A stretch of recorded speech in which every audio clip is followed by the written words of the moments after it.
I was the target. Now I'm the hunter. The brownstone reeked like a locker room after a championship game. Sweat, musk, and something chemical that made my nose burn. I'd been gone 7 days flying security detail for Councilman Baird's campaign stops upstate, and this is what I came home to at 2 a.m. "Faye," I called out, dropping my duffel by the door. The living room was dark except for the blue glow of our muted television. She was curled up on the couch under her grandmother's quilt, auburn hair spilled across the throw pillow, looking innocent as Sunday morning. But the bedroom. Christ. The bedroom smelled like a brothel. I flicked on the hallway light and pushed open our bedroom door. The sheets were twisted into knots, still damp with sweat and God knows what else. A men's watch sat on the bathroom counter. Expensive, silver, definitely not mine. The face was engraved, "To DM, all my love, Mom." My stomach dropped like a stone. Faye stirred on the couch as I walked back through the living room. "Nick, you're home early." "Flight got moved up." I kept my voice level, professional. 20 years of military training doesn't just disappear because your wife's been playing house with someone else. "Rough week at the biotech office?" She stretched and the quilt slipped down to reveal she was wearing one of my old Army t-shirts, nothing else. "You know how it is. The Meridian Project has everyone working overtime. I've barely been home." Right. That explained the Olympic-level workout our mattress had apparently endured. "I'm beat," I said. "Gonna grab a shower and hit the sack. I'll stay out here. Don't want to wake up when you're getting ready for work tomorrow." How considerate. I nodded and headed back to the bedroom, mind already working through the logistics. Hidden cameras weren't hard to come by in my line of work. Helicopter security required surveillance equipment, and I had access to the best. Motion-activated night vision, wireless transmission to my phone. I could have the whole place wired by tomorrow afternoon. The shower water ran cold, but I barely noticed.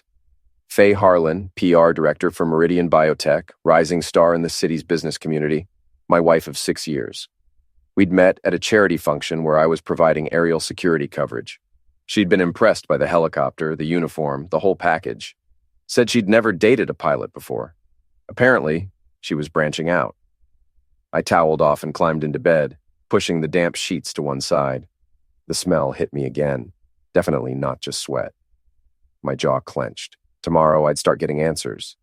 But tonight, I'd lie here and listen to my wife breathe on the couch, pretending to sleep while I planned my next move. The watch on the bathroom counter caught the hallway light, winking like a guilty conscience. "You look like heck," Marty said, climbing into the helicopter's co-pilot seat. "Faye keep you up all night?" If only he knew. Something like that. We were scheduled for a routine security sweep over the downtown festival grounds. Councilman Baird wanted aerial footage for his campaign ads, and I needed the distraction. But first, I had shopping to do. "Need to make a quick stop," I told Marty, banking toward the electronics district. "Equipment check." 20 minutes later, I walked out of Precision Security Solutions with a bag full of wireless cameras, motion detectors, and a digital recorder smaller than a matchbook. The sales clerk, a kid with thick glasses and nervous energy, had been eager to help when I flashed my pilot credentials. "These babies will stream directly to your phone," he'd explained, holding up a camera no bigger than a shirt button. "Battery life is 2 weeks, night vision up to 30 feet, audio pickup radius of 15 feet. Very popular with private investigators." I bet they were. Back at the brownstone, Faye's car was gone. A note on the kitchen counter. "Meeting clients all day. Don't wait up. F. Perfect." I spent the next hour placing cameras in strategic locations. Bedroom, living room, kitchen, front hallway. The devices were virtually invisible, tucked behind picture frames and light fixtures. The motion sensors went under furniture, angled to catch movement without being obvious. My phone buzzed with a test notification. "Motion detected. Living room." I waved at the hidden camera and watched myself on the phone screen, clear as day. "Showtime," I muttered. That evening, I told Faye I had another overnight trip, emergency security detail for a visiting senator. She barely looked up from her laptop. "That's fine. I'll probably work late anyway. The Meridian presentation is tomorrow." I kissed her forehead, grabbed my overnight bag, and drove to a motel 6 blocks away. The room was clean but sparse, perfect for monitoring my surveillance equipment without interruption. At 9:47 p.m., my phone buzzed. Motion detected in the living room. The camera feed showed Faye pacing by the front window, phone pressed to her ear. I couldn't make out the words, but her body language was animated, excited. She kept running her fingers through her hair, something she did when she was nervous or aroused. At 10:15, the front door opened. A man walked in like he owned the place, tall, broad-shouldered, wearing an expensive suit that fit like it was tailored. He had the kind of confidence that came from never being told no, the swagger of someone who'd played college football and never gotten over the glory days. Faye threw her arms around his neck and kissed him hard. His hands went straight to her A, lifting her off the ground. My stomach clenched, but I kept watching. They moved to the bedroom, and the camera angles gave me a front-row seat to my wife's betrayal. But it wasn't just the two of them. At 11:30, another man arrived. Shorter, stockier, with the build of an ex-bouncer. Then 20 minutes later, a third. What I witnessed over the next 2 hours would have made a porn director blush. Faye wasn't just cheating. She was orchestrating something that belonged in the seediest corner of the internet. By 2 a.m., they were gone, and Faye was back on the couch, playing the innocent wife. I sat in that motel room until dawn, watching the recordings over and over, memorizing faces, taking screenshots. The first man, the one in the expensive suit, had left his watch again. This time I got a clear shot of his face when he bent to retrieve it.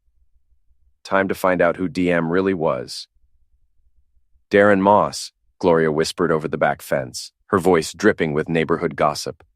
Lives in that glass tower downtown, drives a black Mercedes, thinks he's God's gift to womankind. Gloria Martinez had been our neighbor for 3 years, a retired school principal with eyes like a hawk and a memory like a steel trap. She noticed everything that happened on our block, and for the price of listening to her complaints about the city's garbage collection schedule, she'd share intelligence that would make the CIA jealous. "You know him?" I asked, pretending to water my tomato plants while she hung laundry on her back porch. "Know of him. He's been sniffing around the neighborhood for months, always in that fancy car. Thought he was casing houses for burglaries, but now..." She glanced toward my back door and lowered her voice. "Well, let's just say I've seen him coming and going when certain helicopters weren't in the driveway." My hand tightened on the garden hose. "Coming and going?" "3 times last week alone. And he's not coming alone, if you catch my meaning. That Mercedes has tinted windows, but it's been rocking like a boat in a storm." Jesus Christ, they weren't even being discreet about it. "Thanks for keeping an eye on things while I'm working," I said. "Anytime, honey. A woman notices these things." Back inside, I fired up my laptop and ran a search on Darren Moss. What I found made my blood pressure spike. Darren Michael Moss, age 38, owner of Apex Security Consulting. On paper, he provided personal protection and risk assessment services for wealthy clients. In reality, according to a deeper dive through some databases I probably shouldn't have had access to, he was a fixer, the guy rich people called when they needed problems to disappear. His client list read like a who's who of the city's power brokers, including several names I recognized from Councilman Baird's donor list. Moss had been arrested twice for assault, once for extortion, but charges had been dropped each time. Money talks, and apparently Darren Moss spoke fluent cash. His associates were equally charming. Marcus Marco Volkov, the stocky guy from my surveillance footage, had done time for racketeering. The third man took longer to identify, but facial recognition software eventually matched him to Vincent Vinny Torres, a small-time dealer with connections to the city's underground gambling scene. My wife wasn't just cheating, she was running with criminals. The question was why. I spent the next 3 days following Faye's routine, using my flexible helicopter schedule to track her movements. She wasn't going to client meetings like she claimed. Instead, she was spending her afternoons at Moss's penthouse apartment, emerging hours later with the satisfied glow of someone who'd been thoroughly entertained. But there were other stops, too. A downtown bank where she spent 40 minutes in a private consultation room, a lawyer's office in the financial district, and twice to a storage facility on the industrial side of town. My wife was planning something, and it wasn't just recreational adultery. On Thursday evening, I confronted her. "How's the Meridian project going?" I asked over dinner. "Stressful," she said, not looking up from her salad. "Lots of moving parts, lots of late nights. Must be exhausting, all those client meetings." "It is. Funny thing, I flew over downtown this afternoon, saw your car parked outside the Meridian Tower, except Meridian moved their offices to the suburbs 6 months ago." Her fork stopped halfway to her mouth. For just a second, her mask slipped, and I saw something cold and calculating in her eyes. I was meeting with their legal team, she said smoothly. They kept an office downtown for client consultations. Right? I took a sip of beer. And the storage facility on Industrial Avenue, more legal consultations? This time, she set down her fork completely. Are you having me followed, Nick? Should I be? We stared at each other across the dinner table, 6 years of marriage reduced to a standoff between two people who no longer trusted each other. I think, Faye said carefully, that we need to talk. Talk about what, exactly? I leaned back in my chair, arms crossed. About how you've been sleeping with Darren Moss and his buddies in our bedroom? Or about whatever you're really up to with those bank meetings and storage units? Faye's face went white, then flushed red. You son of a witch. You have been spying on me. Hard not to notice when my own house smells like a hoe house. She stood up abruptly, her chair scraping against the hardwood floor. How dare you? How dare I what? Come home to my own house? Sleep in my own bed? Jesus, Faye, you didn't even change the sheets. This marriage has been dead for 2 years, she spat. You're never here, always flying around playing soldier for that pathetic politician. When's the last time you even touched me? When's the last time you gave me a reason to want to? That hit home. Her mouth opened and closed like a fish out of water. So this is my fault? She finally managed. You neglect your wife, and it's my fault when I find someone who actually pays attention to me? Someone? Try 3 someones. And Darren Moss isn't paying attention to you, sweetheart. He's using you. The guy's a criminal. You don't know what you're talking about. I know he's been arrested for assault and extortion. I know his buddy Marco did time for racketeering. I know you've been meeting with lawyers and visiting storage facilities, and I'm betting it's not because you're planning a surprise party. Faye's face had gone pale again, but there was something else in her expression now. Fear. You need to stop digging, Nick. For your own good. Is that a threat? It's advice. From someone who cares about you. I laughed, but there was no humor in it. Cares about me? You've been screwing 3 guys in our bed and planning God knows what behind my back, but you care about me? It's complicated, then uncomplicated. She was quiet for a long moment, staring out the kitchen window at Gloria's house. Finally, she turned back to me. Darren has connections, important people who can make problems disappear or create them. What kind of problems? The kind that could destroy your career, your reputation, your freedom. My blood ran cold. What the heck are you talking about? You have access to sensitive information, Nick. Flight plans, security protocols, passenger manifests. People pay good money for that kind of intelligence. You're talking about treason. I'm talking about survival. Do you have any idea how much debt we're carrying? The mortgage, my student loans, your mother's medical bills. We're drowning, and you're too proud to admit it. So you decided to sell out your country? I decided to take care of my family. By betraying your husband? By doing what needed to be done. I stared at her, this woman I'd married, this stranger sitting across from me. How long what? How long have you been selling information? She looked away. 6 months. Jesus Christ, Faye. It's not what you think. Nothing that would hurt anyone. Just flight schedules, passenger lists for private charters, rich people's travel plans. For what purpose? I don't ask questions. But I was already putting the pieces together. Rich people's travel plans would be valuable to kidnappers, extortionists, thieves. Darren Moss wasn't just using my wife for love. He was using her to commit federal crimes. And she was letting him. This ends now, I said. It's too late for that. No, it's not. We call the FBI, tell them everything, cut a deal. They'll destroy us both, Nick. Darren doesn't leave loose ends. Then we run. Where? He has connections everywhere. Police, politicians, judges. You think Councilman Baird got elected without help? You think your job is secure if you cross the wrong people? I felt the walls closing in around me. My wife had sold us both to criminals, and now we were trapped in their web. There has to be a way out.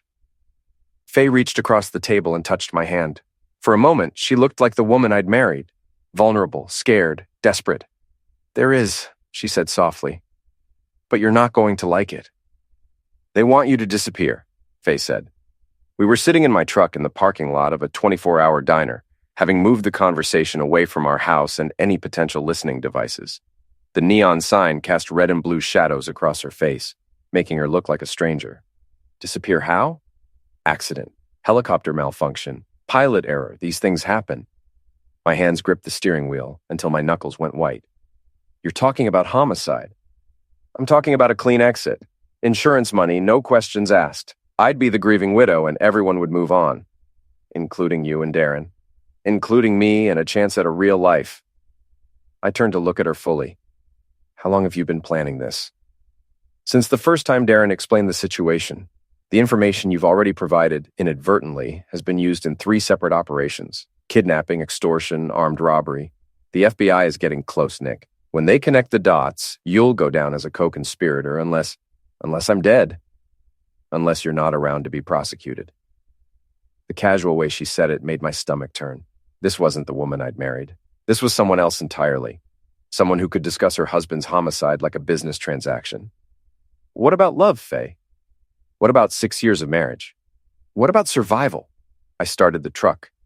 I need to think. Don't think too long. Darren's getting impatient.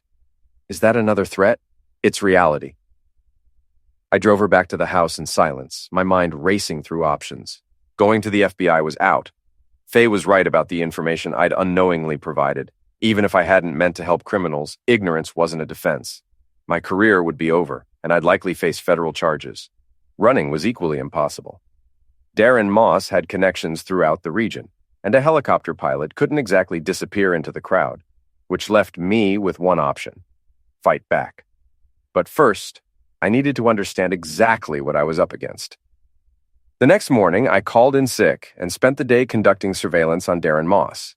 His penthouse apartment was in the Meridian Tower, ironic, considering that's where Faye claimed to work. The building had excellent security, but I had something they didn't expect: access to the city's airspace. A high-altitude reconnaissance flight revealed Moss's routine. He left the building every morning at 9 a.m., drove to a gym in the financial district, then spent his afternoons at various locations around the city, always accompanied by Marco, sometimes by other associates I didn't recognize. But it was the evening pattern that interested me most. 3 nights a week, Moss visited a warehouse in the industrial district, the same district where Faye had her storage unit. On Thursday night, I followed them. The warehouse was registered to Apex Security Consulting, but it clearly wasn't being used for legitimate business. Cars came and went at all hours. Expensive vehicles with tinted windows, driven by men in suits who moved like they were carrying tools. I parked a block away and used binoculars to watch the operation. Boxes were loaded and unloaded, money changed hands, and through it all, Darren Moss orchestrated the activities like a conductor leading a symphony. My wife had gotten involved with more than just a criminal. She'd partnered with the head of a major criminal organization. And now they wanted me dead. I was still watching when my phone buzzed with a text message from Faye. "Where are you? We need to talk." Then another. "Darren's here. He's asking questions." And finally, "Nick, please, come home. We can work this out." I started the truck and drove toward the house, but I didn't go inside. Instead, I parked 2 blocks away and approached on foot, using the skills I'd learned in 20 years of military service. The lights were on in the living room. Through the front window, I could see Faye pacing while Darren Moss sat on my couch like he owned the place. Marco was there too, standing by the door like a guard dog. I circled to the back of the house and let myself in through the kitchen door, moving silently through rooms I'd called home for 6 years. "I've told you he'd be back by now," Faye was saying. "He's probably just working late." "His supervisor says he called in sick," Moss replied. His voice was smooth, educated, but with an undertone of violence. "So where is he?" "I don't know." "You don't know where your husband is?" "We had a fight. He left." "About what?" There was a pause. Then, "He knows about us." "How much does he know?" "Everything." The temperature in the room seemed to drop 10 degrees. "Then we have a problem," Moss said. I pressed myself against the hallway wall, listening to my wife seal my death warrant.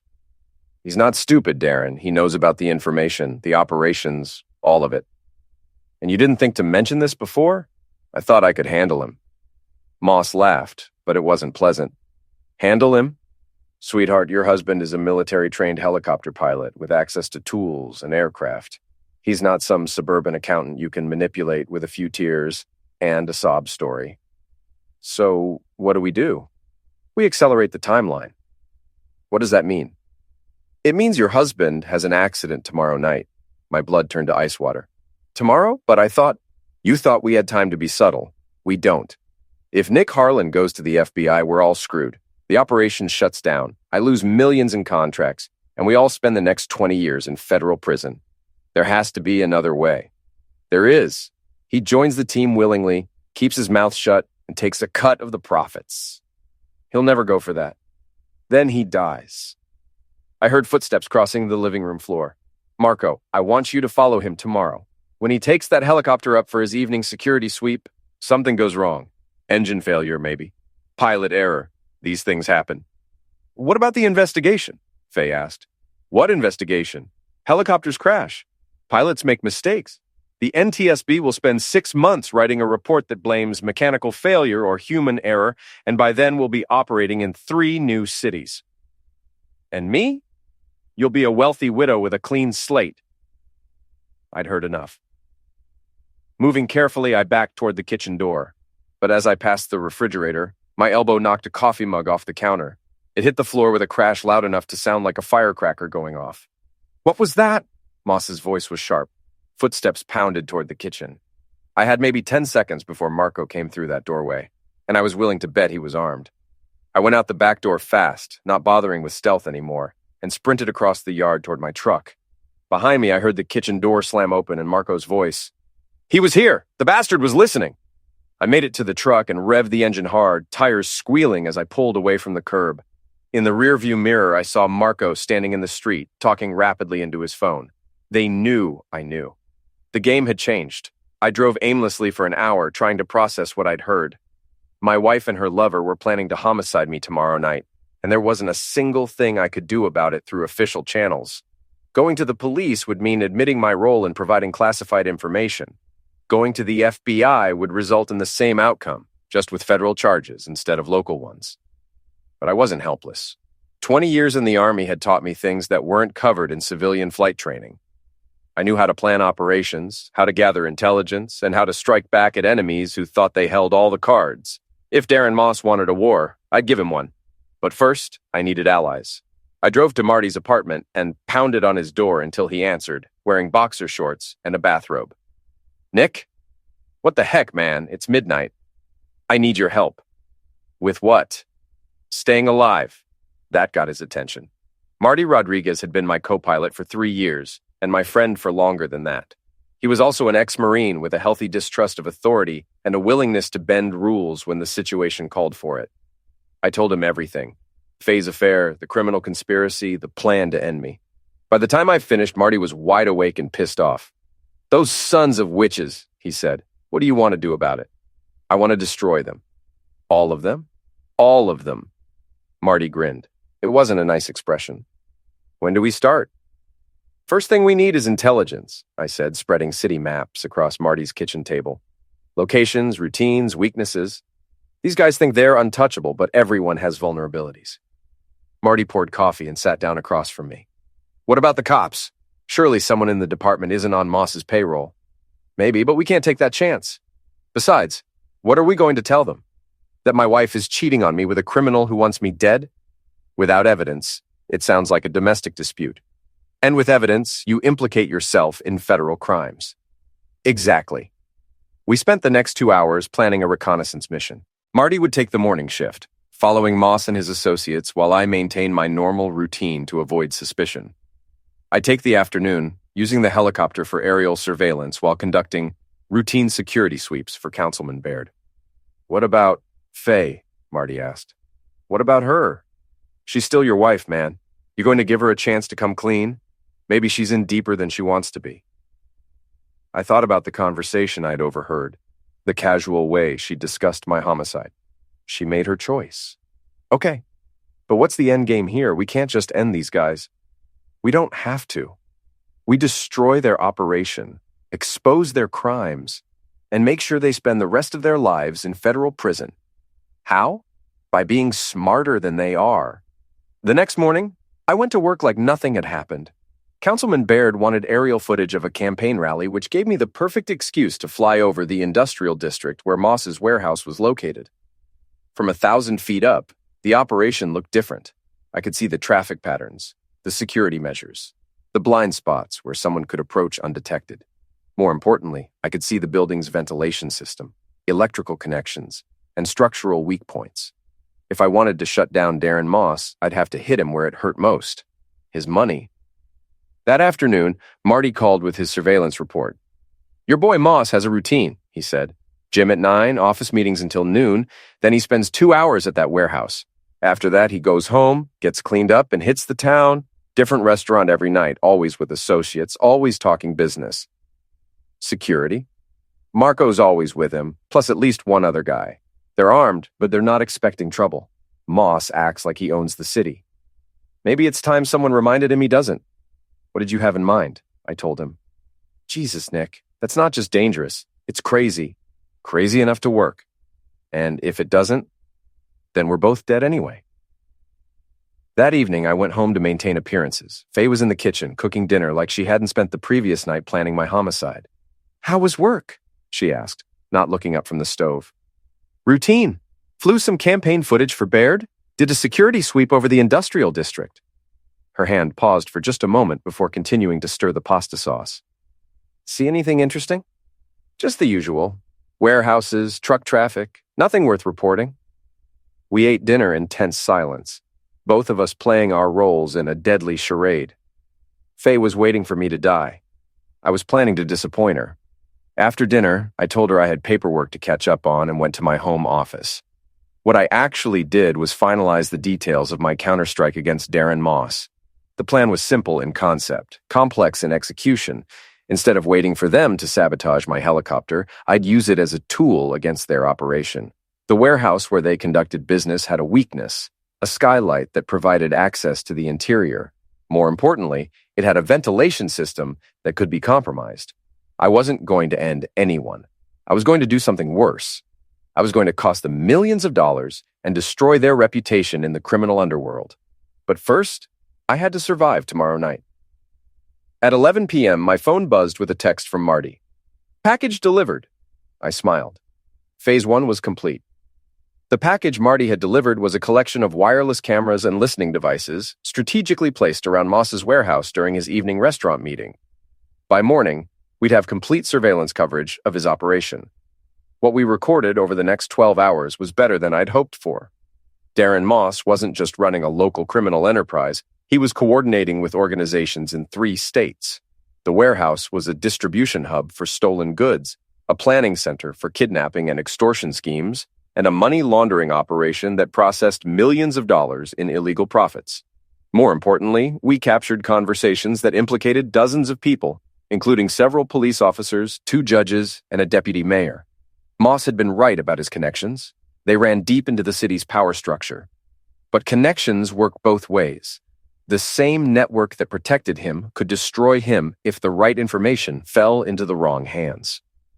"This is enough to bring down half the city government," Marty said, reviewing the surveillance footage on his laptop. "That's the idea.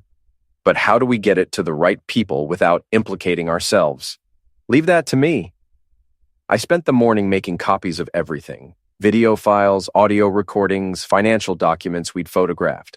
Each copy went to a different location: a safety deposit box, a storage unit, Marty's apartment, and a package addressed to myself at the post office.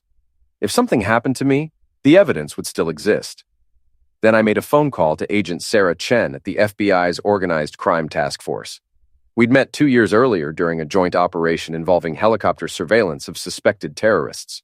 She was smart, honest, and completely incorruptible. Exactly what I needed. "Agent Chen, this is Nick Harlan. We worked together on the Riverside case." "I remember. What can I do for you, Nick?"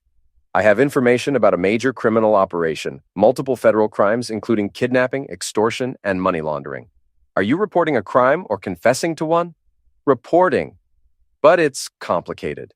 "It always is. Can you come in?" "Not yet. The people involved have connections in local law enforcement. I need guarantees about how this information will be handled." There was a pause. "What kind of guarantees?" "I want immunity for any inadvertent cooperation I may have provided to these criminals. In exchange, I'll give you everything: names, locations, evidence, the whole operation." "I can't make that kind of deal over the phone." "Then we have a problem, because in about 8 hours, they're planning to end me." That got her attention. "Say that again." "Tonight, during my regular security flight, Someone is going to sabotage my helicopter. It's going to look like an accident, but it's homicide. Who's they? Darren Moss and Associates. I have recordings of them planning the whole thing. Jesus Christ, Nick. Where are you? Safe, for now, but I need to know. If I bring you evidence of major federal crimes, will you protect me from prosecution for unwilling participation? If your participation was truly unwilling, yes, but I'll need to see the evidence first. You'll have it tomorrow morning, but only if I'm still alive to deliver it. What do you want me to do? Be ready to move fast. When this breaks, it's going to be big. I hung up and checked my watch. 6 hours until my scheduled flight. 6 hours to put the final pieces of my plan into motion. The first call was to Councilman Baird's office. Councilman, this is Nick Harlan. I need to change tonight's security sweep route. Oh, why's that? Intelligence suggests possible threats in the industrial district. I want to do a thorough reconnaissance of the area, maybe multiple passes at different altitudes. How long will that take? Could be several hours. I want to be thorough. Of course, safety first. The second call was to the city's emergency services coordinator. This is Nick Harlan, helicopter pilot for municipal security. I'm filing a flight plan for extended operations tonight. Industrial district, low-altitude surveillance, possible emergency response scenarios. Duration? Open-ended, could be all night. Understood. We'll have emergency crews on standby. Perfect. Now everyone would know exactly where I was supposed to be and when. If something happened to my helicopter, the response would be immediate and well documented. The third call was to Marty. You ready for this? Ready as I'll ever be. You sure about the timing? Positive. They'll move as soon as I'm airborne. That gives us a 2-hour window. And if something goes wrong, then make sure Agent Chen gets those recordings. I spent the rest of the afternoon going through my personal affairs, writing letters I hope no one would ever have to read, and making peace with the possibility that tonight might be my last night alive. But if I was going down, I was taking Darren Moss with me. At 8 p.m., I kissed Faye goodbye. Be careful tonight, she said. And for a moment, she almost sounded like she meant it. Always am. I love you, Nick. I know. It wasn't exactly a lie, but it wasn't the truth either. She loved the idea of me, the insurance money, the freedom, the clean slate. She'd stopped loving the actual me months ago. I walked out to my truck and drove toward the heliport, watching the rearview mirror for signs of surveillance. Marco's car picked me up 3 blocks from the house and followed at a discreet distance, right on schedule. At the heliport, I conducted my pre-flight inspection with extra care, checking every system twice. If they'd already sabotaged the helicopter, I wanted to know about it before I got airborne. Everything looked normal, but that didn't mean anything. Sophisticated sabotage could be nearly invisible until the moment it ended you. I strapped myself in and started the engine, running through the standard checklist while my heart hammered against my ribs. The helicopter lifted off smoothly, all systems functioning normally.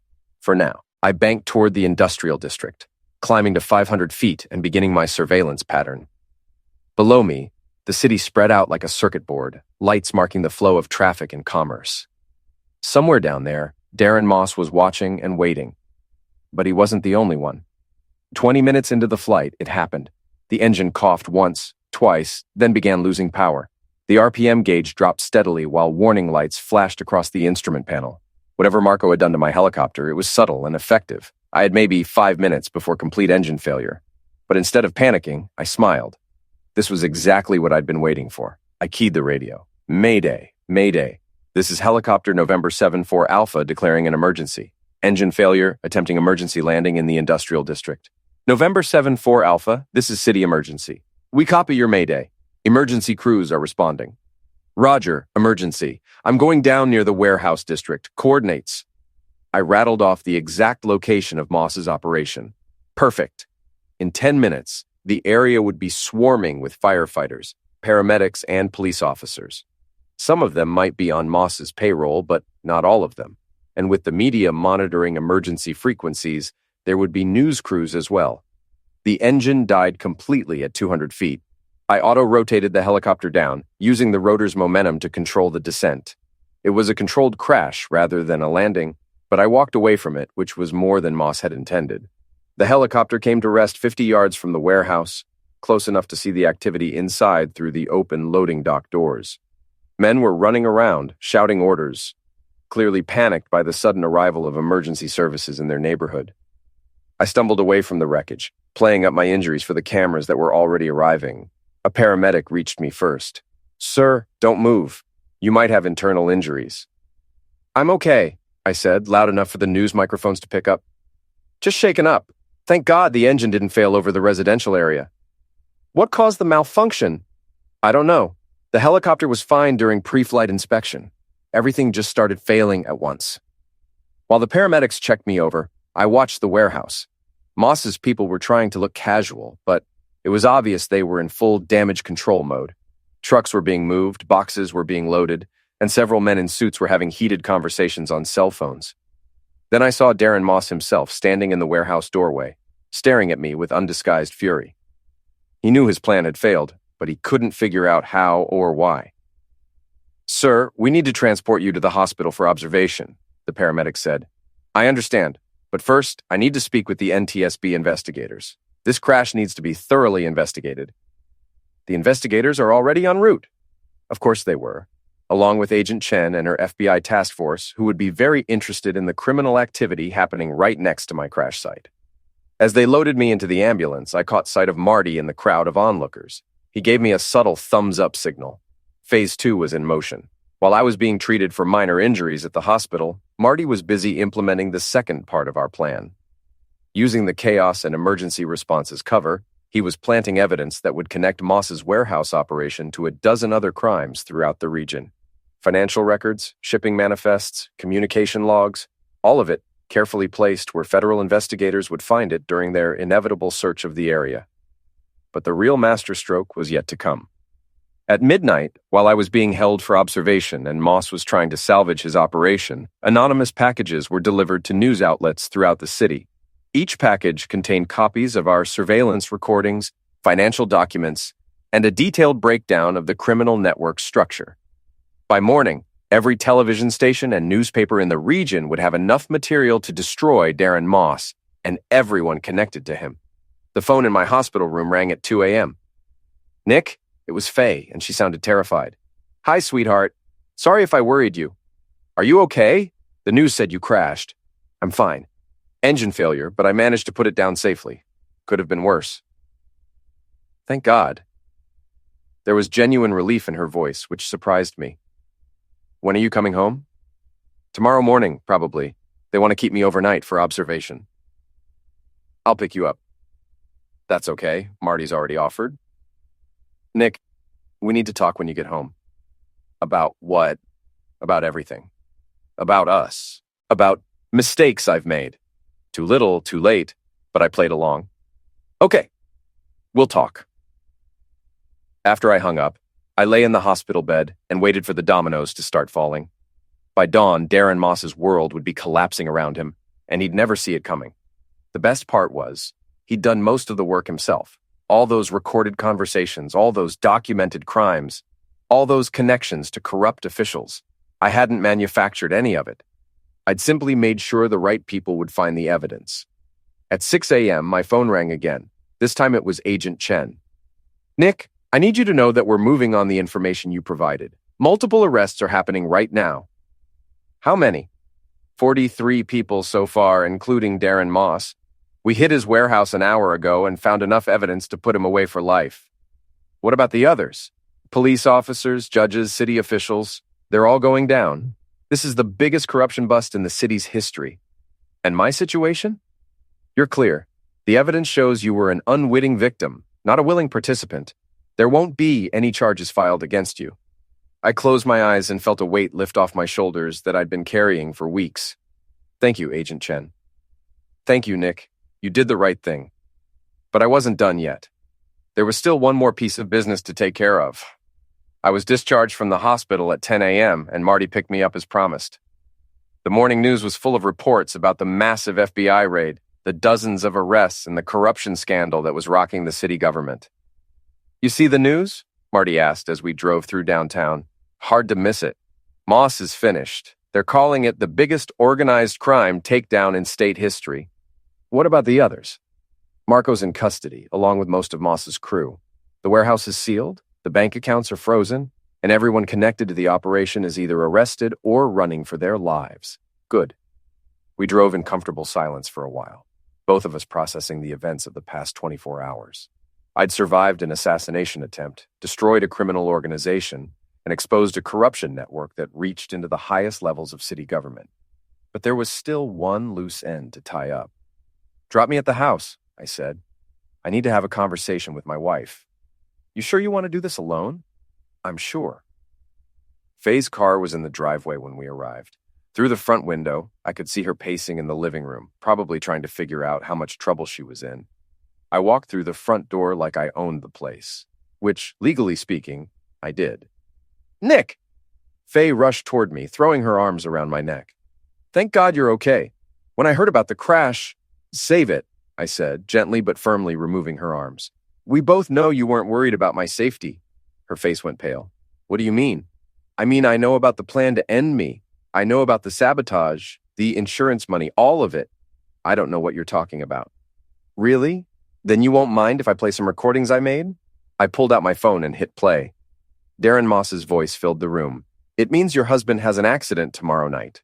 Faye's legs gave out, and she collapsed onto the couch. "Where did you get that?" "I was here, Faye, in our house listening to you and your boyfriend plan my homicide." "Nick, I can explain." "Explain what? How you sold classified information to criminals? How you helped plan kidnappings and robberies? How you decided your husband needed to die so you could collect his life insurance?"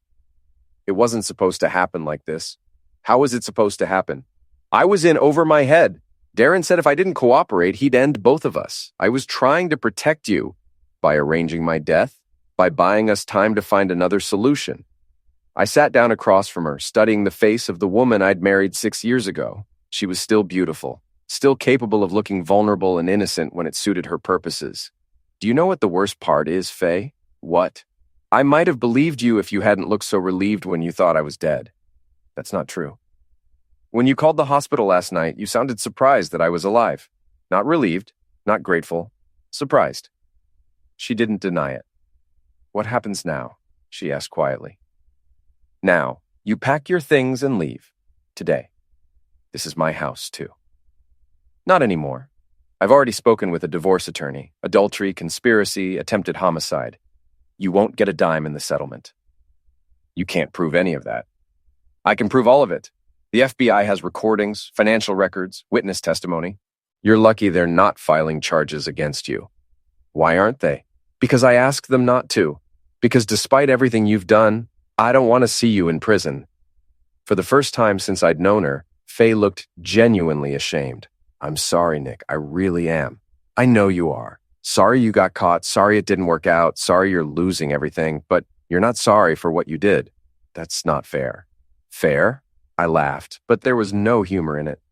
"You tried to have me ended, Faye. Fair went out the window a long time ago." She stood up slowly, like an old woman instead of someone in her 30s.